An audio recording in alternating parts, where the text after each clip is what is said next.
Hi, my name is Alexa with the Daily Nexus video, and today we're going to be doing our spotlight on the Psychedelics Club here at UCSB.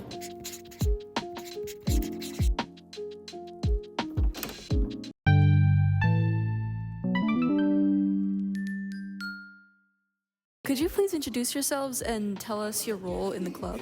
Hi, I'm Sitlali. I'm co-president of the Psychedelic Club. I'm a third-year psych and brain major. And my name is Phoenix. I'm also co-president of the Psychedelic Club, and I am a geology and hydrology double major. With the Psychedelic Club at UCSB, we're part of a chapter, so it's actually a nationwide club. But our primary goal is to build a safe space for individuals to learn more about psychedelic substances and connect with others based off of the information that we provide in the club. So what type of topics do you guys cover during these meetings? We have a wide range of topics, from more scientific-focused meetings around these substances to more holistic approaches. We do discussion-based meetings, we do presentation-based meetings, we have art meetings, social events, all garnering a community around these substances, not doing them during our meetings, but rather trying to create a safe space where people can disclose their personal experiences and have a good time. What are the biggest barriers of having these conversations about psychedelics about society? Can you tell us more about that? I think because hallucinogens are still so stigmatized, a big goal of our space is to kind of destigmatize them.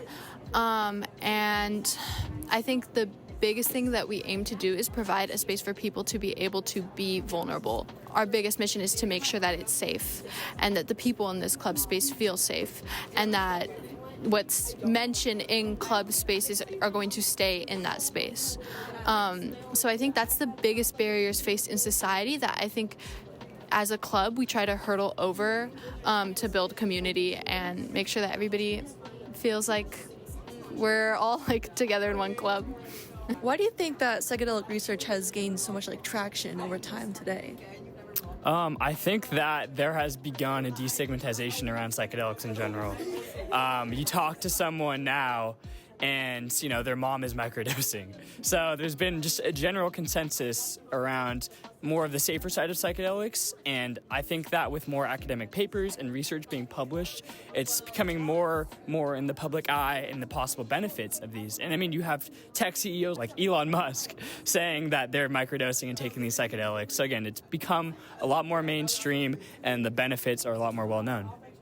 What are some common misconceptions about the club that you aim to address? There's a big stigma that it's mostly about the psychedelic drugs, whereas I think it's more of an education informing a community, because psychedelics are still illegal, and it's very, very hard to find safe spaces where you can be open and discuss stuff. And also a lot of psychedelic communities are also for profit, or people trying to make money off of it. So one thing that we want to do is kind of make an inclusive space where people who take these psychedelics and experience different things, have very existential thoughts even, or interesting things from their past, they have a safe space to discuss with people that know what they're talking about, and otherwise you can feel really isolated. What do you see as in the future of psychedelics and medicine in society? I do think lately there has been an incline of psychedelic research, and I think that's definitely going to help in terms of PTSD, alcoholism, addiction. That definitely psychedelics, ketamine, MDMA, even shrooms or acid have helped bring those strides in medicine. And I think hopefully as laws get passed, that'll help even more, and people really overcome those feats, especially depression and anxiety as well. It's definitely helped me with my anxiety.